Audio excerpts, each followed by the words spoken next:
Okay, we are live for the 29th episode of the Let's Go podcast. It's a very special podcast for a few different reasons. As you see, my wife so graciously got me a birthday pin as my birthday today, and got me some balloons as well that she made me show. We have Glenn Zuckerman and Steve Pollan, two of the biggest softball legends, not only in the HSL but also in the many other leagues that's been going on for the last 20 to 30 years plus, which we'll get into a little bit later on. We have a very, very exciting announcement at the end of this podcast, so please stay tuned throughout and do not tune out. We all know that everyone here watches every second of our podcast regardless, but this one specifically, I promise you, you want to be involved, stay in throughout, and don't jump to the end because there's going to be a lot of good content. Let's get started right off the bat. Glenn, happy to see you. Steve, you as well. I think a little bit of this discussion as we're sort of approaching our HSL Fall League. The Monday Night League is ended. We're middle of the end of the Shul League / Summer League, but in general in the summertime it's a little more, in the Yeshiva Welt they call it Heimish. It's not as serious, not as competitive. So we always like to keep that competitive nature going. So we're here to talk a little bit about the basic mindset of players. Glenn brought up a very good point before the podcast.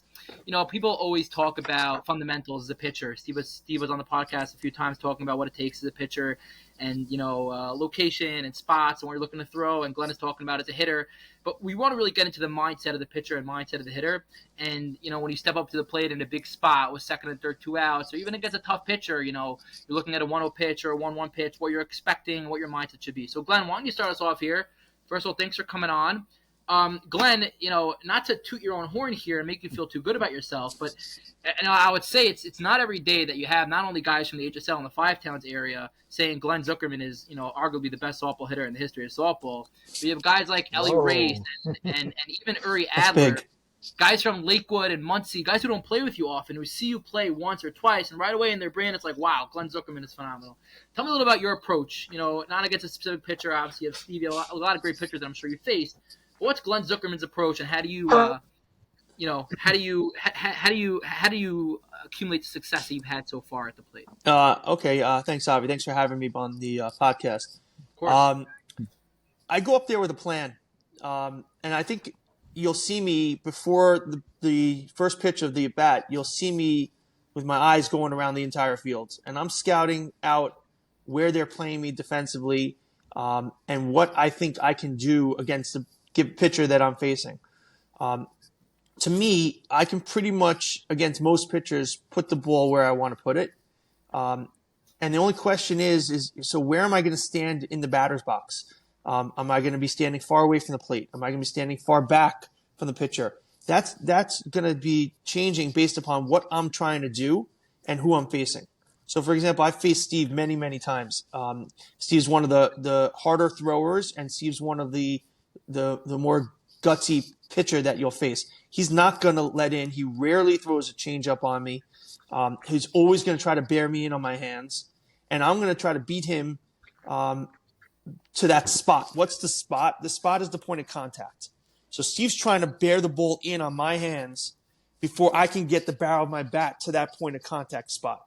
So I know Steve's trying to come in on me. I'm moving a little bit further away from the plate and a few, inches or a foot further back to give me an extra split second. And depending on, where what the situation is, where the fielders are playing me, and, for example, if there's a man on third, less than 2 outs, I'm not hitting the ball at third base. I don't care who's pitching. I'm not going to hit it there. Because I'll hit it really hard to third base, and it'll be an out. The run won't score. So I know I'm trying to hit the ball in a particular spot, even against a guy like Steve. So I'm just going to move my feet and adjust my stance to make sure that I go where I want to go. Right. So that's my mindset against a guy like Steve. Against, let's say, a pitcher like you, Avi, totally different scenario. You're changing speeds. You're crafty. You're like that old veteran from that movie Major League who has very little left in his arm, but somehow gets people out, right? So I know that, I can expect the unexpected, meaning I'm not going to get a pitch that I can't handle speed-wise. And I know you're also trying to come in on my hands as well. But I'm going to wait till you make a mistake pitch against me and do some damage with it there. If you have me at 2 strikes, I got a little bit more of a defensive posture. I'll choke up, a centimeter or two. The key quick in softball is fast hands. You got to have fast hands. So you guys are different pitchers, totally opposite strategies. But I try to stay one step ahead by knowing what you're trying to do to me, so I can beat you to the spot. It's actually funny you say fast hands because I was saying earlier, Ellie Race, one of these guys who don't play a lot in the 5 towns, who played Monday night for the first time. That was his 2 words to describe you, Glenn, was fast hands. When I asked him, what do you? I think on the podcast actually, I don't know if he saw it, but I asked him, how do you describe Glenn? He said he's got the fastest hands I've ever seen. The guy has crazy fast hands. He said he takes the fastball all the way up here and he hits a line drive to the right field on a fastball up on it. I'm curious, Steve. You've been pitching for a long time now. You're very well respected, one of the bigger pitching legends in the softball pitching world. When you see Glenn come into the plate, Glenn's talking about how, he takes a few steps off the plate. He gets a pitch in, he'll go to left with it, right, he'll go away with it. He knows the situation. What do you do if you had Glenn coming up second and third, 1 out, or just Glenn coming in general? Do you have a different approach against Glenn because of his ability to, not let the pitcher sort of dictate how he's going to hit, or do you just challenge him? What's your thoughts when he comes up to the plate? So second and third, less than 2 outs, I'm trying to get him to do exactly what he doesn't want to do, and I hit the ball to third base, right? Because I want him to pull the ball. I want him to keep it, hopefully, in the infield. Pop-up doesn't really help me there. I mean, pop-up in the infield helps me. Pop-up deep doesn't really help me. Run's going to score. So I'm trying to get it where he's going to be fooled a little bit or get to the spot quicker where he, like Glenn said. In general, I know what Glenn's going to do. He's not going to swing at a bad pitch. We've been having this discussion probably for 15, 20 years. I always said that for me personally, the most difficult out I have in all these leagues is always Glenn. And the reason why is he always hits the ball hard, he hits the ball where he wants, and he never swings at a bad pitch. Very, very rare. And also, I said it before Glenn said, I don't throw a change. I throw changeups to Glenn. I can't throw it that often because because he has quick hands and he's smart and he understands what's happening, he can adjust quicker than most other batters. So where my changeup will get somebody to pop up to the infield, whatever, because they get fooled, Glenn can readjust in the middle of the swing. It's very Steve gets me on his changeup when it lands on the plate. If it doesn't land on the plate, I get him. If his changeup lands on the plate, that's where he gets me. Right. In general, I think in softball, it's a very big misconception. A lot of times, and you guys could speak on this too, and I get so frustrated, and guys in my team are wailing at changeups over the middle, or like popping up changeups over the middle in the infield. I'm like, guys, like, maybe Ash, but like, it's softball. The pitch isn't coming in that fast that if a guy ends up slowing his arm down or throwing a slow pitch over the middle, you shouldn't be able to reset and smack the ball. There's no way. Like changeups, at least in my opinion, changeups are effective in softball, like you were saying, Glenn, when it comes in down, because you see it coming in slower, you want to get it, but then by the time you're swinging at it, it's going down, so you're sort of reaching for the ball. I don't know your thoughts on that. You tell me your thoughts. So I'll just tell you quickly that take a guy like Koenig, right, who I've rarely, if ever, faced. I've always played on the team with him the last 25 plus years, but I've played behind him enough that I know exactly how he pitches, right? So Koenig's best pitch is his riser, is his when he goes underhand like this and the ball moves, because any good hitter, if you're sitting on the same speed every single pitch, there's nothing to guess. You know what you're getting. It's the movement that gets good hitters out. I've seen Koenig get out the best hitters in the league on that movement pitch. Where people hit Koenig hard is when he throws 4 or 5 of the same speed, same location. That's where he gets hit. He's got to keep moving the ball around, especially as he gets older, to keep hitters, sort of on their heels. Steve has the power in his pitching that Koenig doesn't have. So Steve can get away with a bad location because he's just bearing in on you with speed that people aren't really able to handle. A guy like Koenig, who doesn't have that speed, he needs that movement. Right. Even with the speed, I feel even when I go up against Ash, if it doesn't mix up, you're going to catch up to it. It's not. It's like Avi was saying. It's not. You're not facing the guy from the A's, the guy Miller, throwing 104 miles an hour. You could square up. I have never played. Sorry, I played one guy in the city. This guy Carlos. He also had a crazy curveball that you couldn't square. I don't care how fast your hands were. You weren't squaring it up. But generally speaking, you could square it up if you're not moving locations, you're not moving the ball around, you're not changing speeds a little bit. You could throw a fastball at 2 different speeds also. It doesn't have to be a changeup. But a guy like Glenn, you gotta get moving on the ball. You gotta throw. Koenig has that crazy. He when he's on, he has that riser or that floater kind of pitch. and it's very hard to square up. Don't they call it the no floater? Like it's floating, but it doesn't look like it's floating. Like at least that was like a few times that I've tried. Like It's a it goes very up. tough Like, pitch. When like, Koenig's going right, I'm at first base or second base playing behind him, and I yell out to him, "Start it behind his ass." What does that mean? It means if he moves the ball and he starts to pitch behind the right-handed hitter, it's going to curve right in, but the guy's going to think it's going to hit him. He bails out and it gets right over the plate. If he throws it and he starts it right over the plate, it goes way outside. Most good hitters aren't going to swing at that. that's baseball stuff right there. You don't see that in softball. You don't see it in softball. By the way, I mean, I don't know if you've ever faced any knuckleball softball pitchers, which some people say, how is it possible that you can't hit the knuckleball? It's the movement of the pitch that gets people to lunge, to pop up. So to me, that's the hardest pitching that I face is pitchers that move the ball. Okay, sometimes it comes in, sometimes it goes out. You don't see that too much in these leagues, but in the Great Neck League, we see that, or we used to see it all the time. It's funny. It's actually, two things actually. Is in terms of moving the ball, one of the podcasts we want to do is we want to do a pitching roundtable. One of the guys I want to get on is a guy named Yitz Greenbaum, who happens to be the commissioner of the MSL, which is a softball league, big softball league in Muncie, and they have a bunch of kids leagues there as well. He's also, a legendary pitcher in Muncie. He's been pitching for years. Super crafty. He doesn't overpower you, but he has this pitch that moves across the whole plate, sort of what you were saying. It'll start inside on your hip, and it'll move over the middle, or start on the inside part of the plate and move away. I played with him in the tournament. We lost in the semifinals. I pitched that game, so it wasn't his fault. But he's also very good like that. He has a pitch that really moves across the whole plate. It's a super crafty pitcher. I would love to have him on. Steve, I think you guys. I don't know if Glenn. Steve, I think you know who he is, right? Do you know of Yitz Greenbaum? Do you know who that is? Or you don't know? Maybe I don't. I think Yitz told me. I think he's played me with you or against you a long time ago, many years ago, like years and years ago. I gotta ask him about it after. I don't know. I don't know everyone's name. And then in regards to the knuckleball, I'd never seen a knuckleball until I played in the Syrian tournament, the CARE tournament, this past summer, and I pitched as like sort of the second pitcher of Menachem Diamond's team. We took this team, like sort of built it last second with a bunch of young Syrian kids who won their high school championship. So like they wanted to join, but when Menachem said he's gonna join, he asked Menachem to join. Menachem said only join if he lets him bring like 5 guys. So he brought me as a backup, Ellie Race, Ari Moskov, a couple of good players, and Menachem threw a couple pitches, and I was playing second base when I wasn't pitching, and I had a good view, and I was playing a little up the middle, and the ball legitimately knuckles. Like it's not like a fake knuckleball. People say I'm throwing a knuckleball, like it actually, like it doesn't really have so much of a spin to it. Like it moves in the air. It's pretty crazy. So he learned that pitch from Woody, this umpire in Brooklyn. Woody throws that knuckleball. He tried to teach it to me, but I couldn't figure it out. We had a guy a couple of years ago, the COVID year. We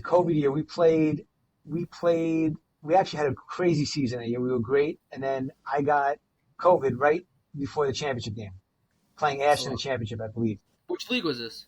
In the night league.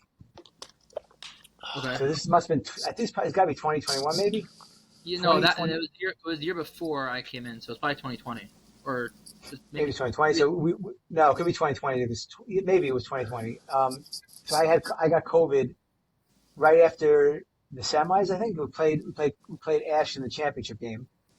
Might have been one game. Yeah, I think it was game 3. I know it was one game, and I was already 2 weeks after, or like 10 days after I got it, but I just physically I couldn't even I couldn't move. So I went to the game.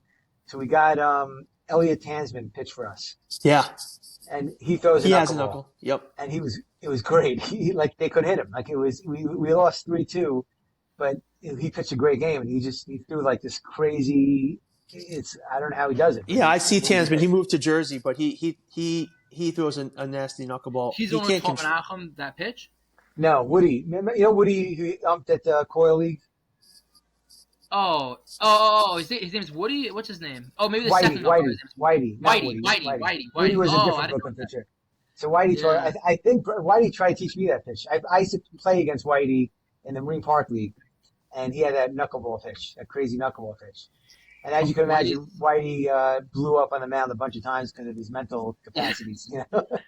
Whitey's one of the oldie things I miss about this Coil League. But yeah, I want to just point out, I neglected to say that one of the things about Steve and also Koenig, by the way, is they field their position so far above average compared to your typical And Avi, you're pretty good too, by the way. But you I know appreciate that it. line drive up the middle, that Ahmed hit, it almost went through your chest. But I'm just telling you, like having a ninth fielder that fields their position, so the second and shortstop can play the hole and not up the middle is such a huge advantage. Just came to my mind as you were talking. Steve made one of the greatest, most athletic plays a pitcher has ever. And Steve, you know where I'm going with this. Best There play was I've a ever seen in my back. There was life a on a back. It softball was. field. It was. It really was. Yeah. It was a backup. He was the backup to an errant overthrow that went towards the fence of the dugout, and he climbed the fence. This is on And first base or third base? Third base dugout. yeah, he climbed the It was a tie fence. game. Tie game in the sixth inning of a championship game, or I think we're down one even. It was a play to right field. I assumed the right fielder. I just saw the way he was lining up to the ball that it was not going to be a good throw. And then this is in North Woodmere, the Yeah, third base side.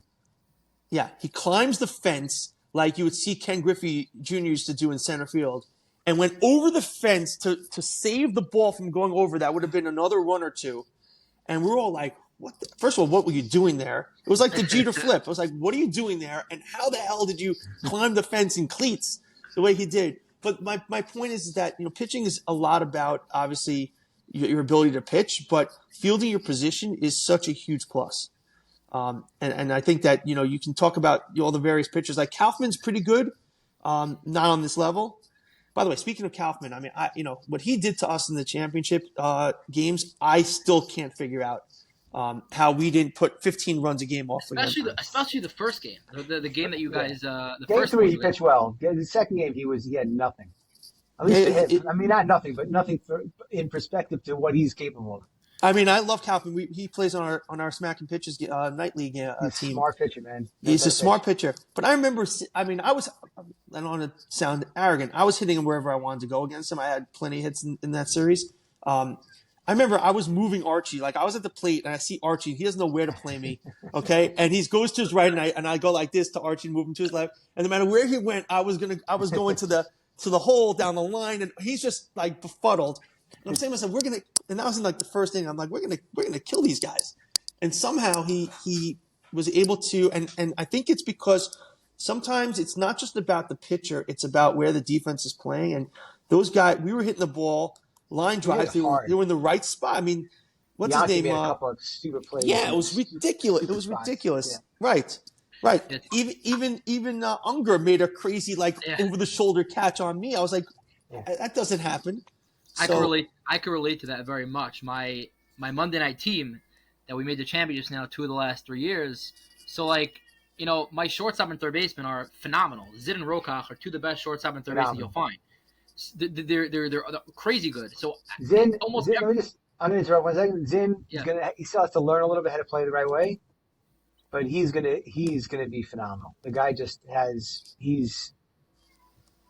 it's Abish, Bloom, and now Zin. Those are the 3 shortstops. Like he's got that, and he's single-handedly beat us a couple times. And, he's great. This season alone, he had a walk-off against you guys. He had this past game. He had the two game-saving plays in the last inning. He is phenomenal. So with him and Rokach at short and third, I'm able to get away with pounding guys inside and having them hit literally rockets to the left side of the infield and have it basically be an out every single time. The irony also is Kaufman's a very mild-mannered guy. He's like a mensch of all mensches, and not to say that you guys aren't, but between the two of you guys in Koenig, right? It's like you guys are having like mental breakdowns on the mound here and there. It's almost funny to watch, but it's how does a pitcher, and Steve, I'll put this question to you. It's like, how do you mentally put that last play behind you? Caleb makes an error at third base, and you're going nuts on him. How do you just compartmentalize that over here? By the way, it's a podcast in and of itself. I would love to hear about Steve and Caleb, his son's relationship on the field. It's fantastic. That's something I would love to hear about. So again, I'll answer the first question first and the second question after. So the mental part of it, everything is different, right? Like every situation is different, every play is different, and also sometimes it's not just one play. Sometimes you get 2-3 plays in a row, and it's just it's a bigger challenge to overcome that because you got to you're thinking okay, I got to just strike this guy out because my guys can't make a play in the field. What's going on? and you have to really settle yourself down and still have confidence in your field that you're able to do that. But the general thing is, especially with this team, I've been playing with these guys for so long, and you have confidence, and I've won so much with these guys that all right, that people make like I'm okay with a physical error. That happens all the time. People make physical errors, mental errors. I have that's when it mentally challenges me. So sometimes mental, that's why you'll hear me just, sometimes in the field, I'm not even really personally angry. I just do it to try to like shake the team up. I'm like, come on, guys, whatever I say, I yell like, and I do that more to like shock the system to like, guys, all right, let's reset, like, get everyone like refocused. But, and like on a regular error, I'm not going to say anything because it's an error. People make errors, but you have to, it's hard. It's, sometimes more than others, you have to really physically, like mentally, bear down. Sometimes you got to talk to yourself. Like, it's funny. Like, I forgot what it was, but I was like on and, is it? I forgot what game it was. I was like on and off, and I was like not. Maybe it was the Young Israel Championship last year, and I didn't feel right, and I just said to myself, No, you beat us. dude, these guys can't hit you. Like who? You just have to sell myself on myself again. I'm like, we actually had a 1-0 lead in that game, Steve. Remember how we took the lead 1-0? I don't remember. I just That was remember on the now infamous Avi Edelman bunch, full yeah. swing Yeah, dribbler to the bunch. right side. Yeah. That's not a full swing, by the way. We all know what you're doing. Swing. It's not a full swing at all. By the way, I want to segue. It's a great segue here. It's clear Avi remembers every pitch of every game. By the way, Steve remembers pretty much every pitch of every game. Koenig remembers and lives and dies with every pitch of every game.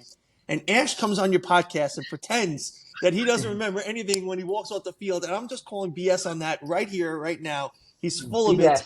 I tell it to him all the time. Total BS. Yeah. This guy, You should know something interesting, by the way. I'll tell you something interesting. Two things interesting, actually.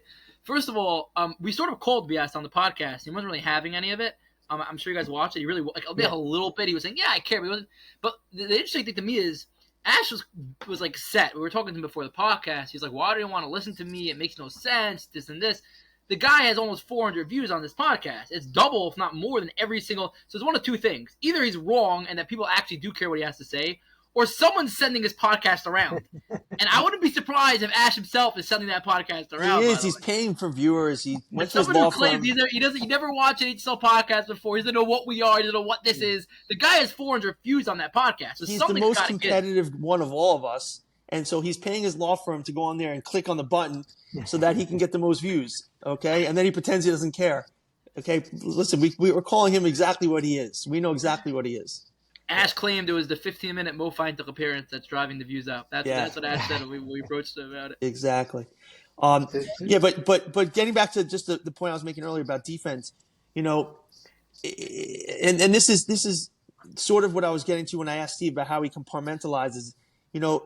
Steve puts together a team where he knows the capabilities. Like Steve and Abish are like sort of a Batman and Robin. He knows ball's going to short, Abish is making the play. So it allows him to pitch with so much more confidence. And Avi, you have that with your team too. Is when you know what you're getting. I think that's what brought Bombers a lot of success over the years. And what brought Great Neck is that we played with the same 10 guys. It wasn't like a revolving door of players where you didn't know what you were getting each week. You had the same 9 or 10 guys every single week. You know exactly. You pitch to your defense. And I'll just confess to you guys, what frustrates me the most as a hitter is when you guys are playing like a mile deep and, you're basically saying, all right, either walk or take a single. I don't care. And I want to be able to really swing the bat. But if the situation calls for it, I'm just going to dump a single in there, which you've seen me do, this season plenty of times because they're playing me and they're like another zip code. So it's funny. Yeah. I was going to just finish by saying, it's funny because, Avi, I've heard you on these podcasts before, and you guys come up with these creative, which I call stupid defenses, where you bring your outfielders in all these different places. I mean, what are you thinking when you're doing that? Do you think, like, I don't see where you guys are? I'm just going to go to right center, or you guys there, I'm going to go to the left center? I mean, what are you thinking? No, so I'll tell you, against a guy like you, it may not work. But there are certain guys who are really good hitters. But if you overload one side of the field and you pitch them, really, really in or away, a lot of times they'll try too hard to go the opposite way, and they'll get themselves out. That's basically the thinking. It might not work on everyone, because a guy like you, Glenn, as the pitch is coming in, you'll take a step off the plate and you'll still go to right field. Like I was saying, even on the inside pitch. Right. A guy like Archie, phenomenal hitter, and he burned me a couple times to right center, but a lot more than those couple of times, we move everyone to the left side. Archie sees a huge hole in right center, which he could hit there easily. But if I hit my spot inside and Archie's over the plate, he's popping up to second base or shallow right more than more than he's not. Archie is a right center, left center hitter. He's not a line to line hitter, and that's not badly. But you can bring your defense sort of towards the middle against a guy like that, right? And so do. Hitters, well, I'll give you an example. Who's the guy on Ash's team? There's certain hitters who are great hitters, but they're never going to almost never going to right field. The third baseman who plays for Ash, I forget his name. Oh, Decker. Yeah. So I think he went to right field off me actually once in the championship day, but he never goes to right field. You hit your spot inside, he's going to left field every single time. A guy who's not necessarily at the level of elite, but Malcolm Greenberg, he's always going to left. There are certain hitters that are always going to left field. It's impossible for them to go to right field if you're hitting the inside corner. So against those type of hitters, you overload the left side, you hit them inside, and you basically challenge them to do something that they don't do. And a lot of times as a hitter, when you're facing a decent pitcher and you're trying to do something that you don't usually do, you're going to get yourself out 90% of the time. Speaking of things that you don't usually do, so you mentioned earlier the second and third, 1 out scenario, or 2 outs scenario. And what Steve doesn't do is he doesn't ever want to intentionally walk somebody because he's such a gamer. And Koenig's the same way. He's such a gamer. He said, "I'm not going to walk this guy." And maybe Steve, that's because you don't want to have a bases loaded situation where a walk scores a run. I'll give it that. Old Steve Pollan was a lot more wild than Steve Pollan of the last 10 years. He used to pitch on my team in Great Neck, and he had a much higher number of walks per game, unintentionally walks. But now he's got such control. Well, it's also because of the rules in that league. The umpires made you stand a certain way. The rubber. Yeah, you couldn't take a step back in that league. Not even step back. I couldn't even lean back. It was very and they always called it on me. They didn't call it on anybody else. They called it on me, and I'm the most legal pitcher ever. Yeah, it was very hard for me to use. My point is that, and to this day, Koenig, I still remind him where he didn't intentionally walk a guy to load the bases, and the guy hit a ball that hasn't landed yet. But my point is that I think that's what makes Steve and Koenig and those guys, that they have such confidence in their abilities that they're able to. They don't, even if it's the right move from a baseball standpoint, set up a force, get to the sixth hitter, not the fifth hitter, whatever it is. They just come right at they come right at the hitter. We did it in the playoffs, I think, right? So it was a battery. Yeah. We had to come out there and have a mound visit with you just to give you a therapy session before you did it. It's funny. I have a few really questions that I really want to ask, but I also want to get to the surprise announcement that we have at the end.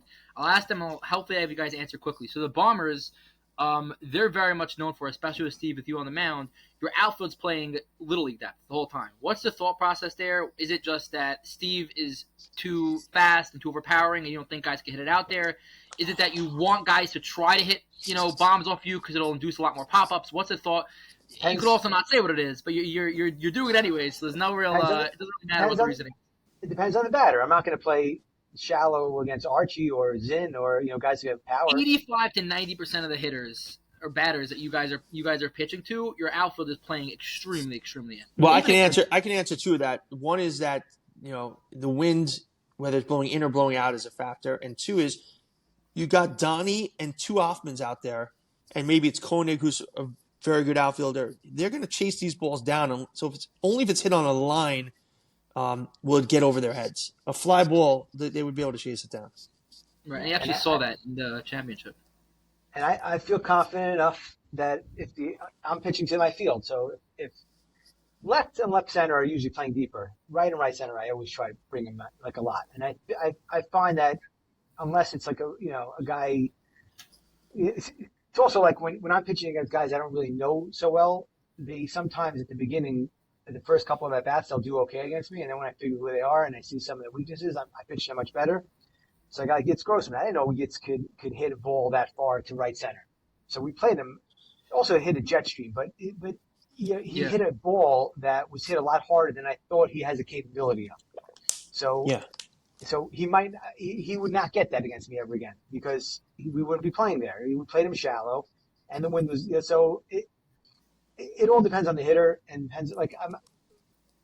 I hate when guys loop the ball in and dink and dunk and because rallies, you hit a home run, big deal. It's one hit, move on. You get a couple of hits, get guys on base, the field gets tight. It changes things up. I don't want to give up a home run if there's no man on base. If there's man on base, then we play differently. But if there's no man on base, it's a home run's one run. It's not no big deal. Rallies what kills teams mentally, physically. And also, this is as Steve goes to this depth. If he's playing with an old ball as opposed to a new ball, that even more so. You're not gonna really hit a ball like Grossman hit off Steve very often, and certainly not with an old mushy ball. Which, as we all know, 1 or 2 innings into a game, that ball is like I don't know what kind of balls. What do you buy on a discount shelf or something? Like, where are you getting these balls? Ball. Do you guys want to switch over to the gold ball? We'll see. No, don't switch to the gold ball. I would love it, but don't switch to the gold ball for safety reasons. But I mean, there must be different variations. The gold ball leads to a 21-19 game in Lakewood with Diamond on the mound. Yeah, I don't get it. That's again, we can't get distracted. But that's a whole other. How anybody could ever think a gold ball is more of a softball game than using a regular ball, or what they call a mush ball, is it boggles my mind when every score is 16-14. People like offense. Nobody goes to a baseball game to see the pitchers. They want to see the hitters. Maybe I'm just so not used to it. Maybe it's in my world. It ruins the intensity of the game. Right. Every inning you're coming up and the team is you score 4 or 5 runs inning. There's no what it matters. What it does is it makes the defense really hard. So like a sharp ground ball to short, it's the play's not going to be made. So that's the difference. Right. It invites errors and invites routine ground balls to be hits, and that's the difference. Yeah, I don't know. To me, it's just like a guy like Malcolm Diamondstein shouldn't be giving up 21 runs in a 9-inning game. Like it just doesn't. It just when like there's 0 balls hit over a guy's head or over the fence, it just boggles my mind that that's happening. That's all. I think you can do a whole podcast with the seams. You can do a whole podcast on Diamondstein's mask that he wears. There's a story behind that. He got hit once. The masses want to know what happened there. That's a good point. I had another question I wanted to ask, but I'm not going to get myself distracted by it. One other point I wanted to bring up before we now head over to our next segment of this podcast is as we're talking, I'm loving it. I'm excited. It feels good. And I realize that a big reason why for me specifically is, I just lost. I lost a game 3 to Ellie Race actually in the Muncie quarterfinals. I lost in the championship in the championship in the 5 towns. I have my summer league still going, but that's not really as intense as the other ones. And then I realized that the same applies with you guys. No, like how rare is it where Steve Pollan and Glenn Zuckerman are going through a spring and summer where they don't have a championship? See, do your homework, Avi. I'm in the Great Neck League, and we are in the semifinal game tomorrow night. I should have known. I should have known. It was too good to be true. Right? And I will tell you that what happened on Thursday night was one of the greatest for me. And Steve's had this. I've never really had this. One of the greatest softball games of my life because my son, who's 20, hit 2 home runs in the playoff game that was just destroyed. And I had a feeling it was going to happen. I videoed both. Is that gold hits. Or mush? Mush. You can hear the sound. I videoed both, and it was the greatest. And Steve has this with Caleb. Caleb, he has a different set of skills. He's more legs than bat. But when Caleb does something good, Steve beams up. And I never really had that on the softball field yet. But I had it Thursday night. It was fantastic. I'll be wait till he plays in your basketball league. I'm excited. It's crazy. We had 3 teams 2 weeks ago, and now we're at 6. He's a phenomenal. I'm super pumped that he's joining. Also, we got a great location. Whatever, don't get distracted. We got a great location. It's like 20 minutes from 5 towns and Queens, so it's like perfect for everyone. Anyways, okay. So we are now very excited. We're actually thrilled to announce that the HSL has been around for a long time. There's been the Great Neck League around for a long time. You had Croton, which is now the West Hempstead League, and you had a variety of teams playing consistently in these leagues for the past 25 plus years. Now that after since we took it over, the HSL we're really trying to continue to find different ways to make it more not only more official, more legit, but more of a family, more of a a forever feel. And the newest addition that we're excited to announce, and I wish Dave was here, but I'm sure he'll be watching it and he'll be participating in future podcasts, is we are introducing the Hall of Fame to the HSL. It's not going to be strictly for, as we're going to announce in a minute, obviously the HSL hasn't been around, for people haven't been involved in the HSL for as many years as they have in other leagues, but everyone sort of, came together right now in the HSL, and that's what we'll get into in a second. So we want to start We'll have Glenn and Steve talk a little bit about this concept, about the Hall of Fame concept. I want to first start by announcing the initial inductees. I want to announce the six. Sorry, I want to announce the reasons why we're starting with these six. I'll go through the players. I'll announce it to the world. Everyone can start talking, and the controversies can begin. We'll then throw it over to Steve and Glenn, who will then discuss the basic, why we're starting this and why we're excited to have this and what it's going to do for the HSL going forward. And then I'll have them each talk about each of these players and their reasoning as to why they're a good six to start with. So I'm going to announce the players. We're going to go through the six. I'm going to announce their team that they're associated with. Glenn, do you want to chime in for a second, or do you wanted to say something for 1 second? Oh no, I think you can go. I'll follow you. All right. So our first inductee, he's a pitcher. He's a pitching legend. He may be on this podcast right now, Mr. Steve Pollan, who will be inducted into the Hall of Fame. Steve played, 25 plus years, as long as the rest of these five guys. Steve played primarily for as we've been talking about, the Bombers. He's won a amount of championships that you can't even think of. He currently won 3 straight, but that's nothing compared to the amount he's won, before I got involved in the HSL and was pitching, going back 20, 25 years. Steve has been given pitch. What'd you say? I think it's like more like 35 years. I started in this league in 1989. In this Sunday morning league. Is that Steve's been pitching? Steve, were you pitching then or no? No, he wasn't. I came in 94. My first game ever. I was a ringer for Amish's team, which is called the Jamaica States team, which then became the Bombers. My first game ever was a playoff game. I pitched a 1-hit 7-0 shutout against Plainview. I forgot what field it was. That was my first ever game in the league.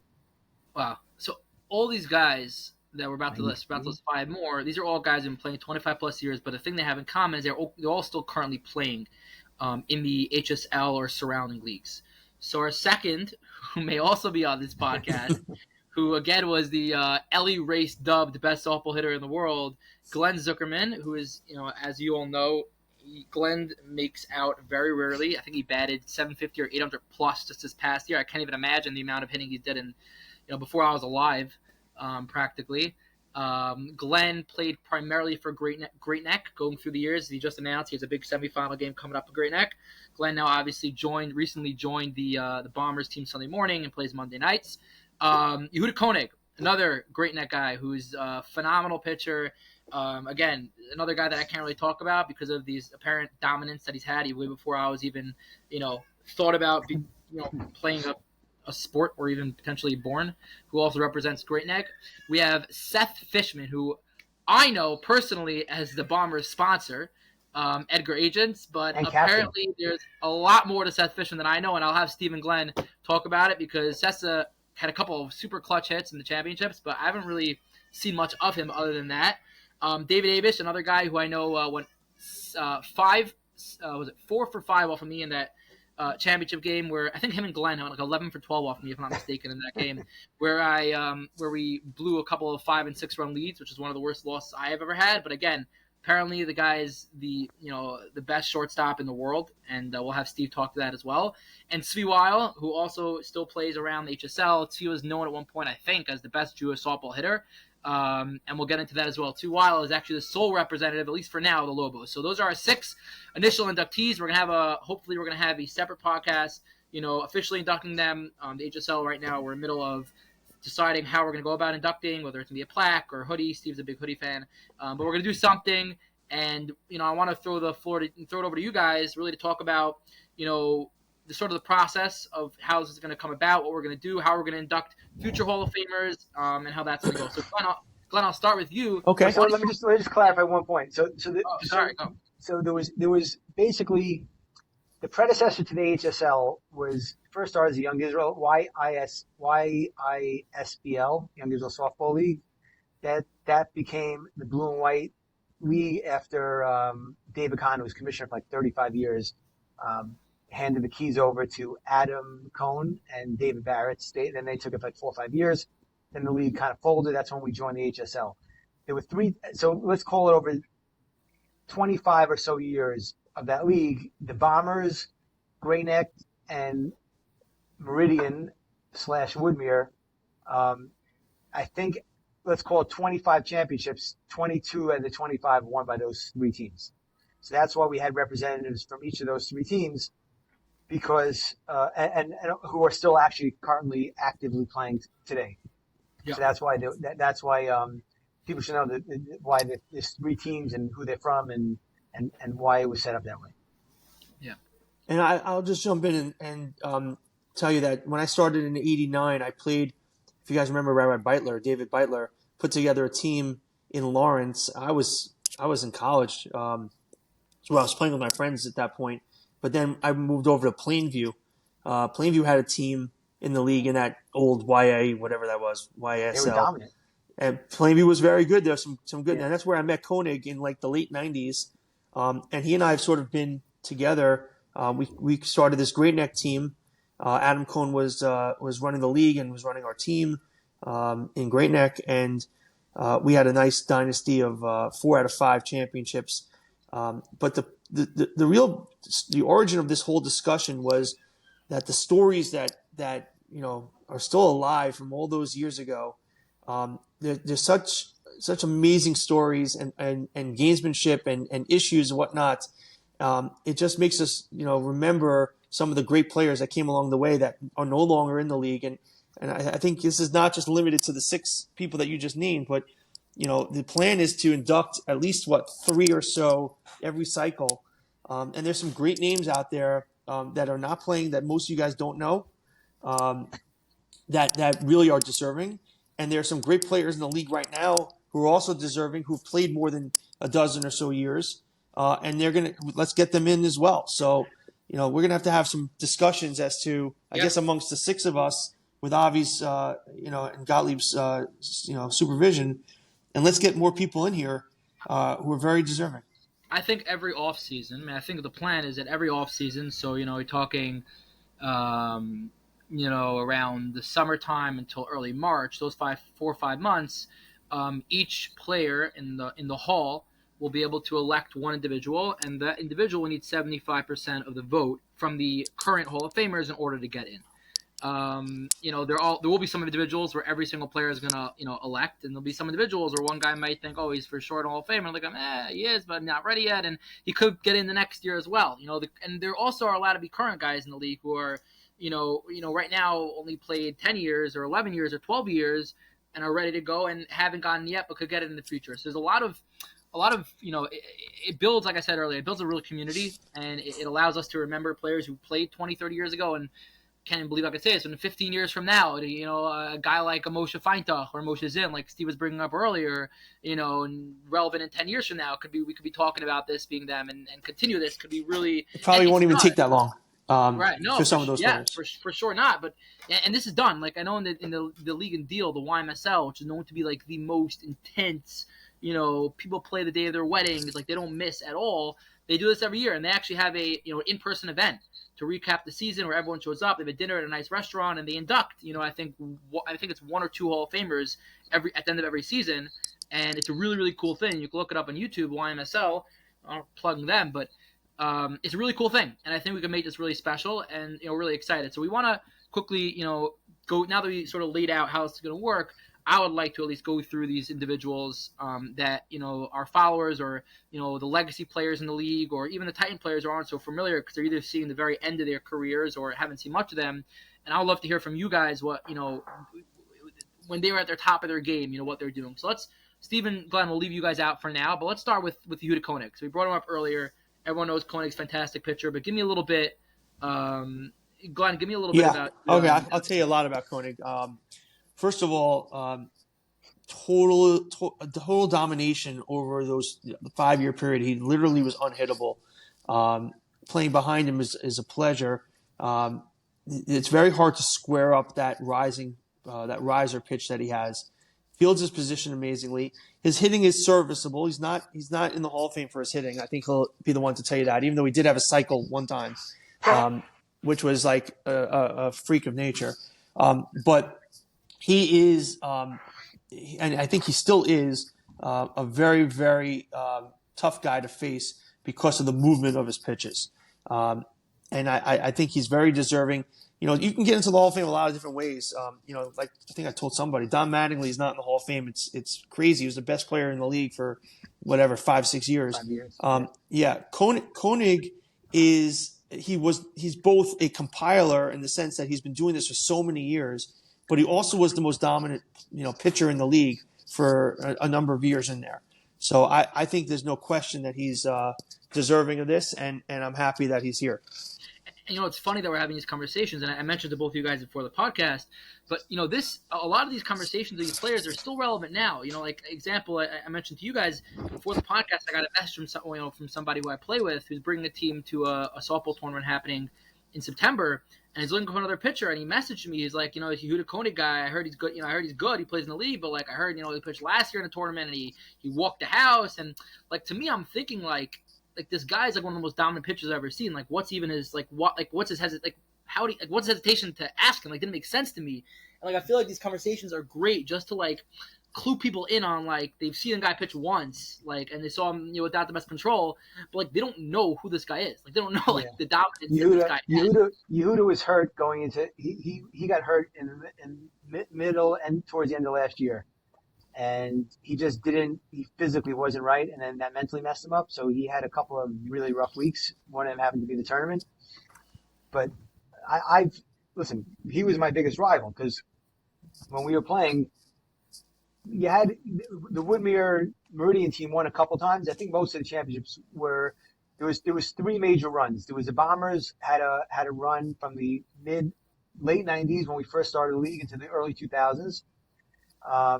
Then it was like a few teams winning back and forth.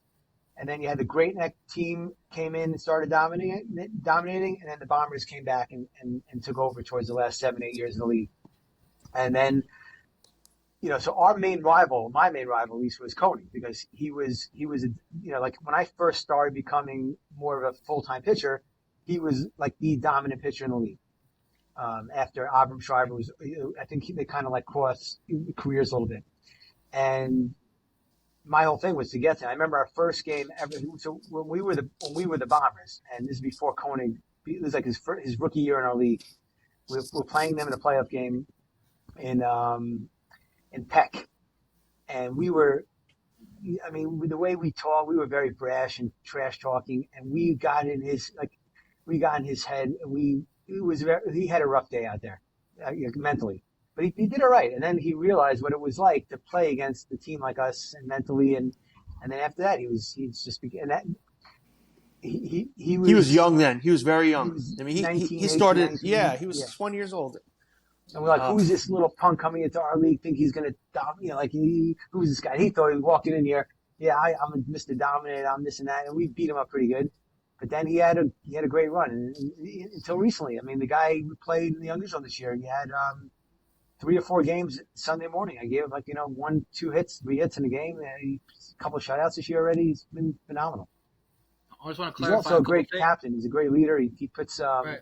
He always puts the team in front of his own needs. He's benched himself at times when he felt he wasn't the best option. Yossi Kaufman pitched, especially last year when Yossi was great and he was coming off his injury and he put his team in front of him.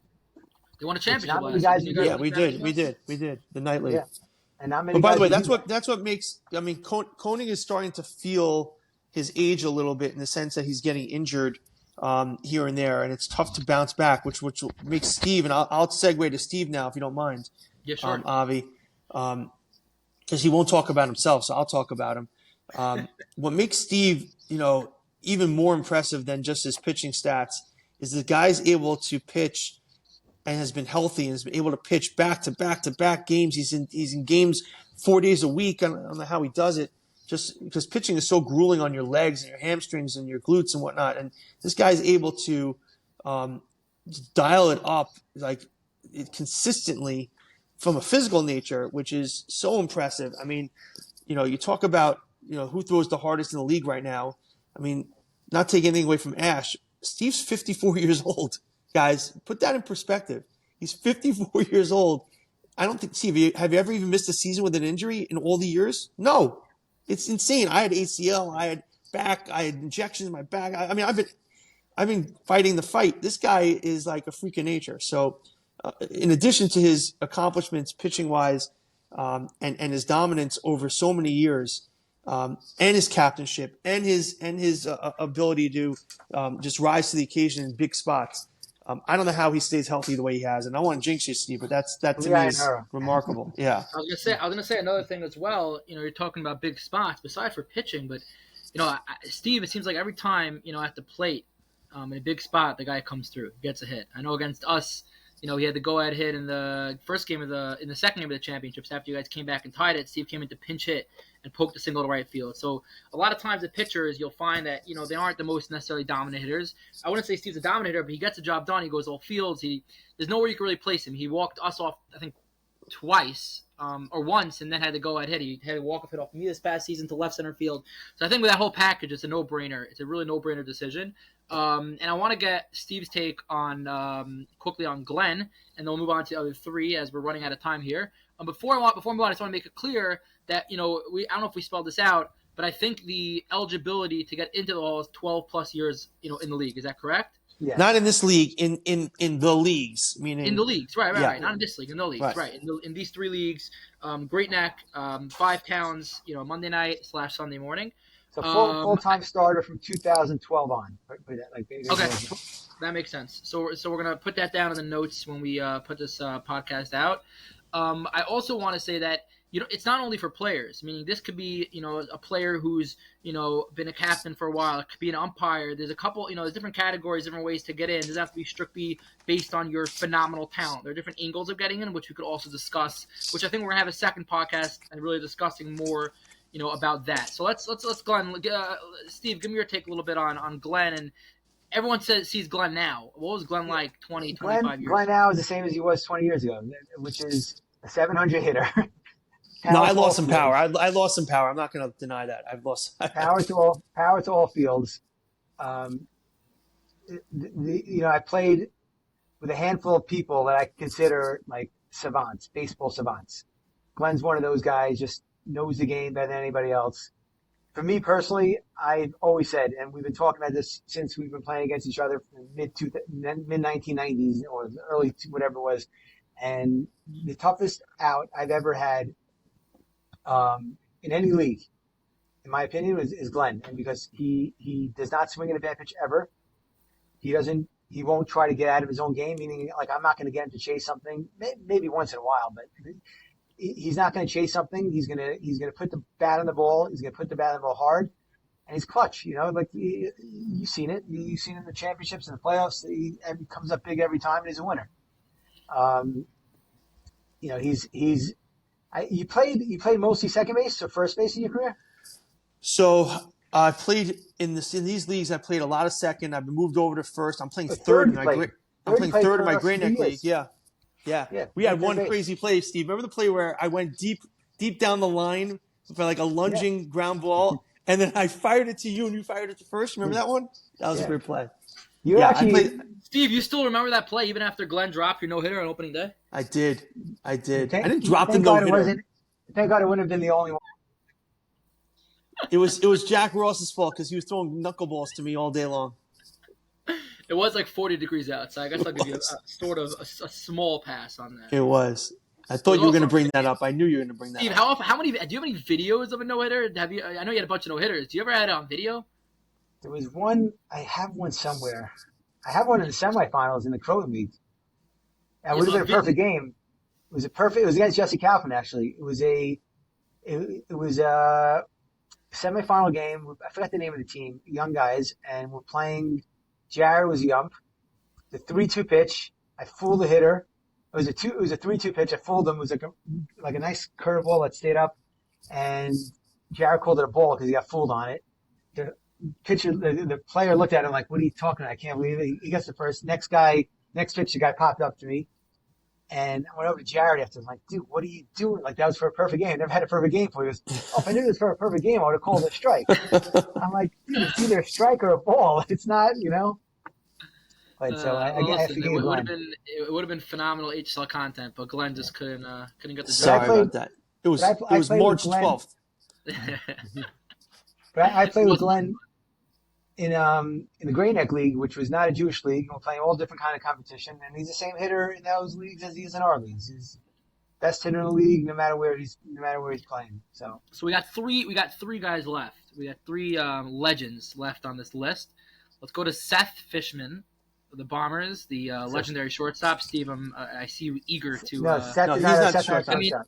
I mean, I'm not Seth. Sorry, I was Oh, confused. Avish Seth first? with Avish.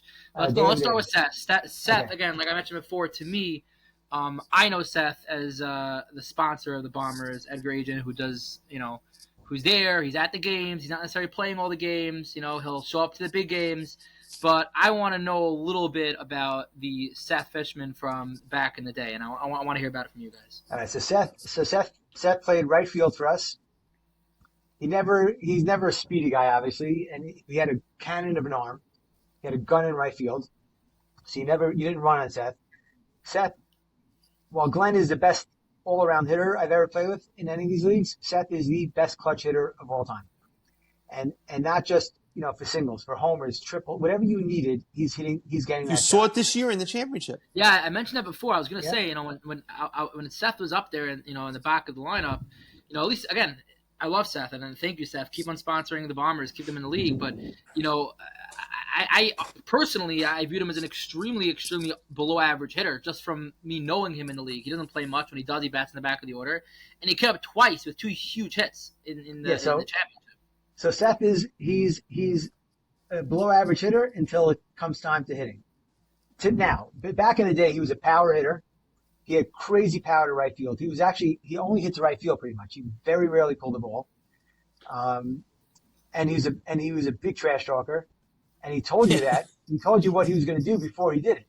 Yeah. So He goes, you don't want to pitch to me, is what he would say. You don't want this.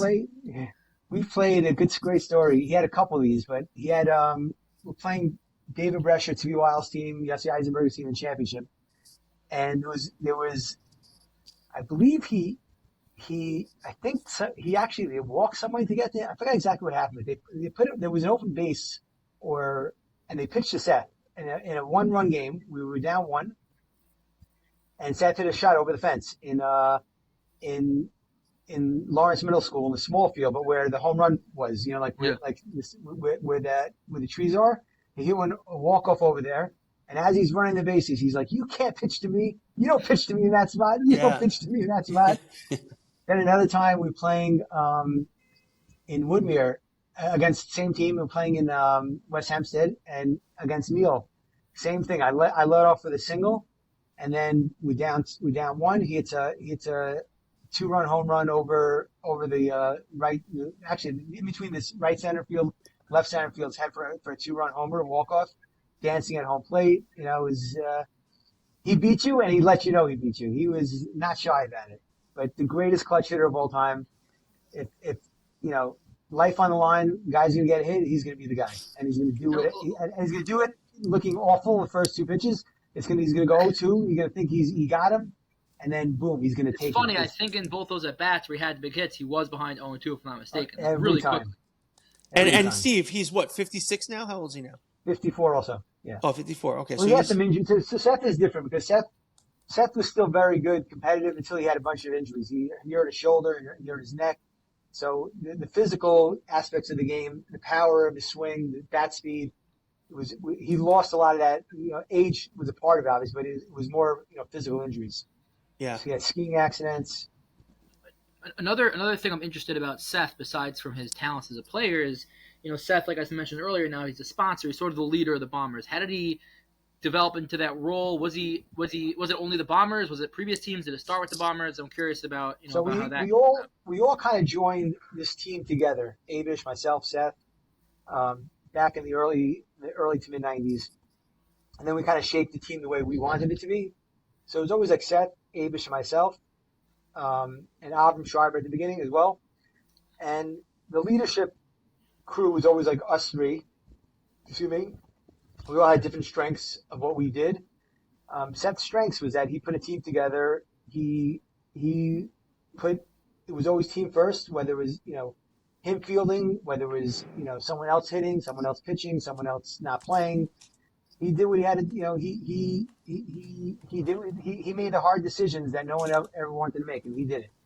And that's what helped us win. Maybe sometimes like it wasn't the nicest things at times, but he you want to win. You got Seth Fisher on your team. He puts together a team and he leads by example.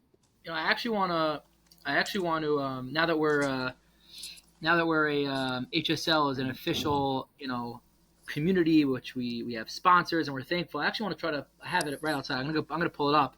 So I'm gonna get it. I want to show it to everyone on the screen. A little thing that we got for Mr. Seth Fishman as a thank you, and as long as all of our sponsors. But first, I want to go to you again, Steve, about David Abish, the shortstop. He's again, the stories that I've heard from Steve. The guy is the best shortstop in Jewish history, and I'd love to hear Steve talk about it. I'm gonna be back in a second. Steve, continue talking. I want to get this to stuff show everyone, but continue. Go ahead, Steve. So not only is David Abish the best shortstop, best defensive player that I've ever seen and I've ever played with. He is, I believe, the best softball player in the history of the Jewish softball leagues. Just from a dominating standpoint defensively, never made an error. I mean, you have guys out and make great plays, but then they'll botch an easy ground ball. Never makes an error, and he makes the toughest plays. He makes the hardest plays. He was also a great hitter. He batted second for us all the years. He was always if not our leading hitter on average, up there, always clutch, and he was a leader of the team mentally and physically. Like he's a guy who kind of like calms me down when I need to get calmed down. He always says the right thing to the right players. He's a real leader. He knows what to say to the right guys, pulls guys over the side. But we played in a league in Brooklyn, in a crazy competitive league, that he single-handedly defensively won us a championship. It was bases loaded, nobody out. First play, and he used to actually play very deep. First play was a crazy shot.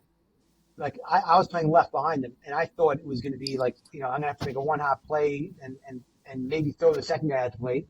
Somehow he made like a leaping catch over his head, caught the ball, throws it home. The guy stays at third, one out.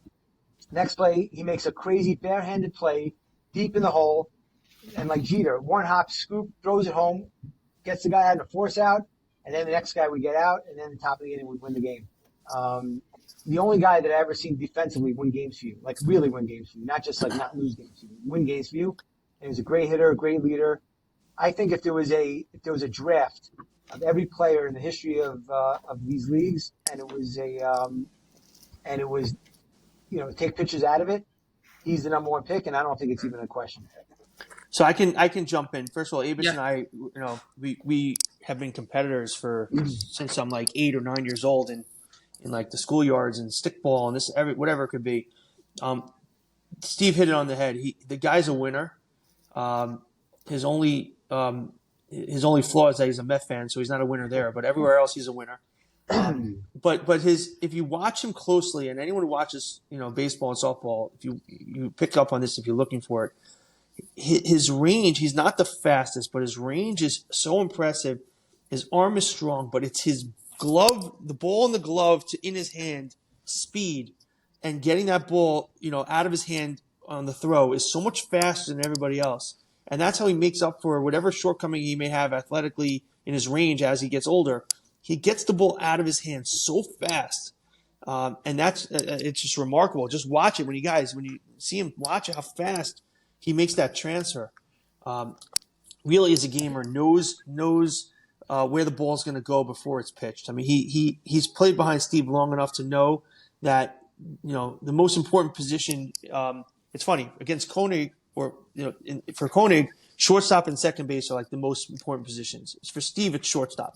Ball goes to short a lot against Steve, and for him to know that he's got a guy like Abish behind him is so valuable.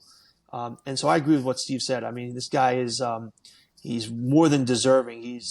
And for those of you that haven't seen him, recently, or trust me, he's great now. He was even greater than Yeah, I was gonna say this season he hasn't really, at least in the spring, he didn't. I don't think he played too often. He was definitely hurt a little bit. You saw in the championship game, he hurt himself going down the line. But it's good to discuss these players who were not only not hurt and not injured and playing more often, but actually were living legends at their own position.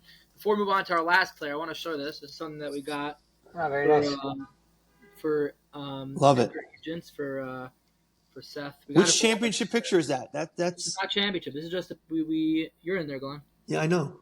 We had a Wow. photographer coming around taking pictures. Oh, You right, see, right, right, right, right. part of starting in March. You got the hats and the sweatshirts going. Yeah, and the So gloves. we got little plaques for everybody for sponsoring. So we're gonna I'll give tell you Very a funny them. story, nice. Avish. Avish, so when Koenig and Glenn came to our team, so this was like in 2017 still. So Yeah, Avish is playing short, and Avish plays a deep shortstop, much deeper than anyone else, because of what Glenn says. He has just knows the game better than anyone. Just really smart player, has just great arm and that great transition. So Yuta kept saying like, dude, you think you're playing a little too deep? You're playing too deep. He's like, you just pitch, don't worry. So guy hits a shot in the hole, and like Average gets the ball. Yehuda thinks there's no way he's getting him out because it's like he's already deep as it is. Gets the ball, boom, transition, guns him out at first. Wasn't even a close play at first. So Yehuda turns around and Average goes, and just shut up and pitch and don't tell me where to play. let's move on to our last inductee, Tzvi Weil. Tzvi, the phenomenal player, big lefty, was known as the best softball hitter of all time at one point, if I'm not mistaken, or definitely up there. He plays now Monday night, Sunday morning, still playing. Let's hear a little bit about You want me to Tzvi. go first, Steve? Or you want to Yeah, take it? whoever you want. I'll So go first. I'll go first quickly because Steve, you played with him a lot more than I did, but I'll just get what I have to say out of the way. Um, there were a lot of years there where I was playing first or second base, and Steve would come up, and he's one of the few people where, as a defender, you're saying, "Oh shit, this ball's about to be smoked right at me." You know what I'm saying? He was a hard pull, smoked the ball. Every single at bat. He like if you're not on your toes at first base, you can get killed. Like that's how hard he was hitting the ball. Um, he then, as the years went on, he was hitting a lot of balls he used to be dead pull right down the line. If you remember that field in West Hempstead, he would put it over the fence into the parking lot repeatedly. yeah, Really? Oh yeah, Wow. yeah, that's a Schoolhouse shot. Road. That's a shot. I mean, center field too. He's starting to hit the ball a little bit more to left center now. Maybe getting a little older and looking for holes. But he was the kind of guy that as a defender you would fear. It didn't matter who the pitcher was. I remember he made the last out in a very close championship game, and he really could have flipped the game in that spot. We were all like, "Oh shit!" It's like this is the last guy you want to see in that spot. So yeah, for a lot of years there, I think he was. He certainly was one of the better power hitters that any of these leagues have ever seen. Yeah, Steve. Tzvi, so I met Tzvi. I think we spoke about this on one of the podcasts earlier. We were playing in Brooklyn in this league, and then this new team comes in. I don't know if it was a new team where they joined the company. It's him and his brother-in-law, who was a great player back in the day, Muddy Hoffman, and a couple other guys. Very from guys, Payas, the whole thing, and we're modern Orthodox, high school yeshiva guys. We're like, who are these guys? Like back then, it wasn't you didn't play against these guys, so you see these guys on the field, like, all right, how good are these? You guys are, they just put down the Gemara. How good, these guys aren't playing ball. And I remember like we're playing in Avenue K, and there was a fence in right field. They hit a shot literally 50 feet over the fence. I mean, a monster shot, and he played. He played center field. He was a phenomenal outfielder. He was fast. He had a gun. It's very funny. Like, you guys all look at Matt Rosenberg now as a certain kind of player. That was, to be wild, was Matt Rosenberg 30 years ago, 25 years ago. So Without the speed. Without the speed. Not that kind of speed, but he had a lot of speed. He was a great defensive player, and he had a gun. He had a crazy arm.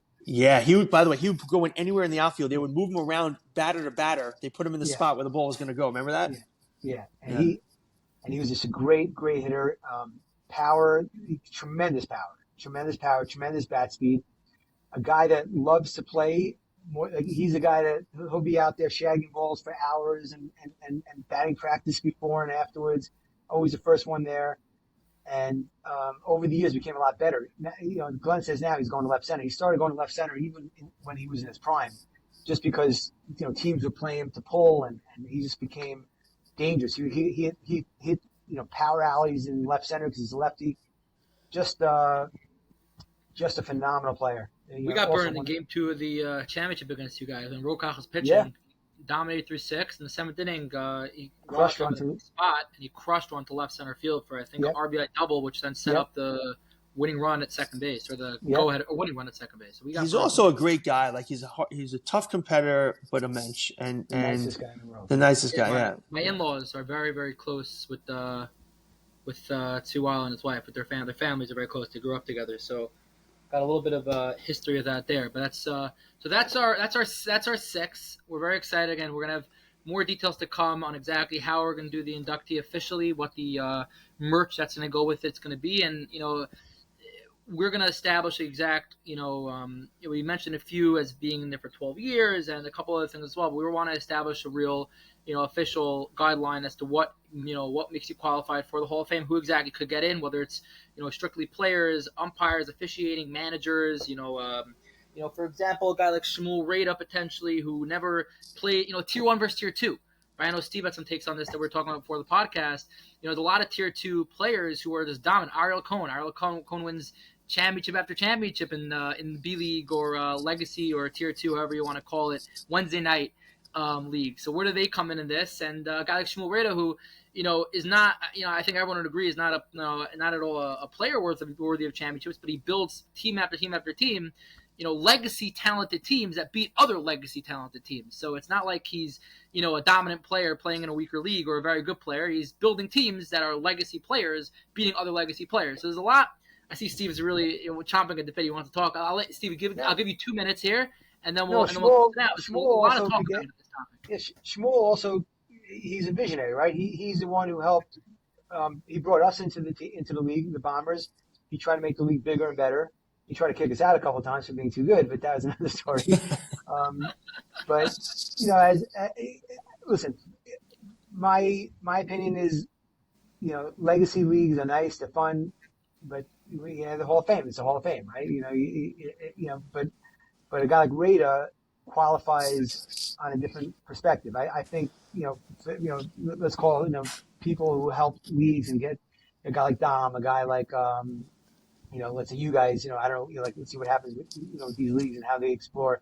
A guy like we were talking before, a guy like David Kahn, who was commissioner for like 30-something years of the what was the Young Eagle Softball League that became the Blue and White League that became, this at some point. Lobo himself, right? Integral. Huh? Yeah. And Lobo Lobo. himself. Oh, and Chaim still, yeah, for sure. Yeah. Lobo.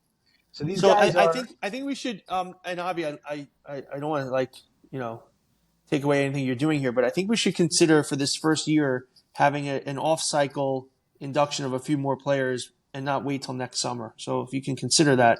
Yeah, for sure. There's a lot of deserving We're open people. to everything. We want to make it as fun and as again, the point of this is to continue building the community, right? To build a community of players so that everyone 30 years ago and 30 years from now has some sort of connection with each other. And like I said, in the D League, I see there are guys who are 60, 70 years old who haven't played softball for 25 years who are being inducted into the Hall of Fame. Like, it's really, whatever. I don't know how long the league's been going on for, maybe 30 years, 40 years, but it's really cool to see, and I would love to develop that sort of, Dave and I would love to develop that sort of community here as well, where we could, sort of have that connection. So we have to wrap up in 2 minutes. I'm not Dave, so I don't have any rapid-fire questions, but what I will ask both of you is, as you just mentioned. I just want to say, Avi, we appreciate a lot what you and David are doing in terms of this league and what you guys are trying to build. And that's why, Glenn and I have been on the podcast a couple of times because we want to help as much as we can because we want to give back a little bit. Our enjoyment, what we've gotten out of these leagues for years is just, you can't measure it. The friendships you build, the relationships, the camaraderie, the fun, and whatever we can do to help, make things, better. But we really appreciate that, the seriousness that you guys are taking this league and what you're trying to build here. And we're Definitely. I speak at least for me and Glenn that we're here to help in any way possible. I appreciate it. Again, the reason why we did this, I think both of us had a very similar mind where we want to, it's fun to play in leagues. It's fun to play softball, but we really want to create a sort of sense of competitiveness and a family. It's a lot more. It becomes a lot more legit. We don't want leagues where you have teams that are blowing everyone out. We don't want leagues where you have teams where it's not competitive. We want competitiveness, but we also want more than competitiveness. We want. David always talks about how, when a team plays 5, 6, 7, 8, 10 years together, they develop sort of a culture where everyone knows each other. They know, as a pitcher just knows where his third baseman or left fielder is going to play, and they know each other. We want to develop that. We want to develop teams like you guys, like the Bombers, and teams that you guys have played on, Great Neck, and in the past. We want to develop 6, 7, 8, 9, 10 of those teams. I don't want a team to play in a Titan League and go 2-6 and be like, okay, we're not good enough. I want that team to then get 2 or 3 better guys and be like, okay, now we're going to get better. We're going to continue playing together. And same for Legacy also, by the way. We had some teams in the Legacy League that won one game, but they lost 4 or 5 by 2 runs. I don't want them disappearing. I want them feeling like, okay, we have our 6, 7 core guys. Let's get 3 guys who are really good to replace the 3 guys who weren't so good, and let's continue to build. So, it's not just, softball here, but hopefully, we're starting basketball in the fall. Hopefully that continues to build, and all of our kids leagues are doing as well. This is it for me. I love my job, so I'm all in. All the pieces are out of this. So this is something that I'm set on doing, and Dave as well. We have to go in a second. Let me ask Glenn and Steve. So you mentioned that we should potentially do some Hall of Fame inductees. Beside for you 6, Glenn and Steve. Give me 2 names. You have 20 seconds of guys that you think you would you would push to be entered into the Hall of Fame. Steve, you go first. Glenn, Steve, why don't you do one from like yesteryear and one from like recent times? Good, yeah, good call. I want both of you to do that. I have 2 guys from yesteryear, but one for sure, it has to be Abram Driver.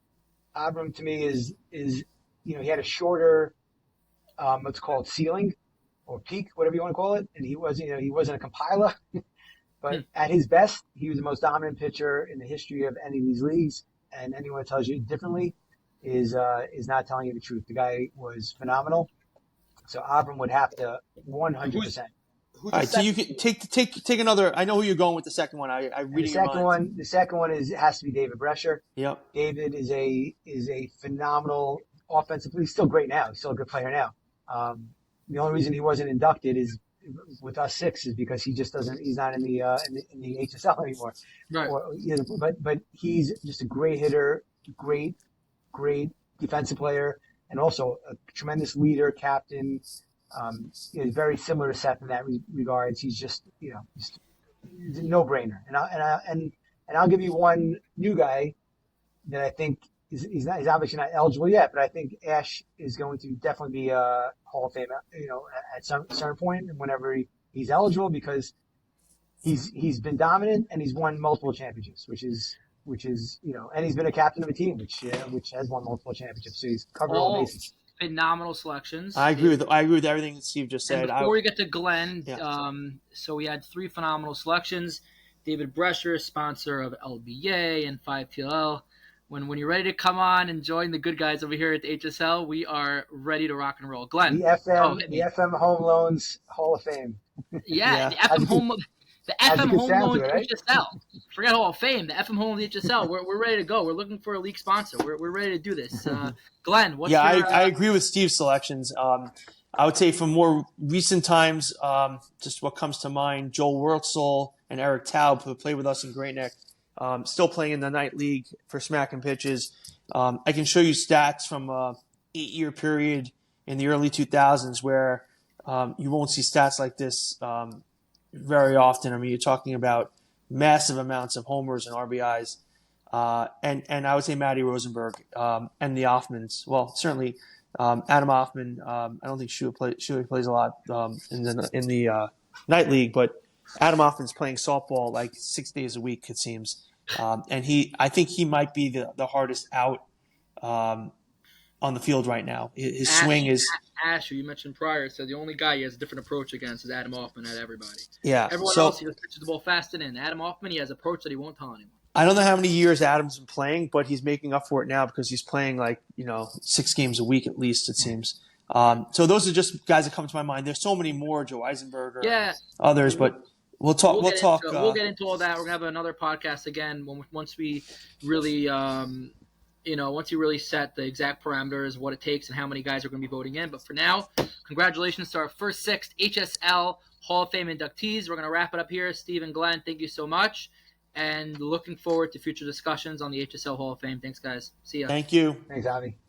Thanks, Steve. Bye.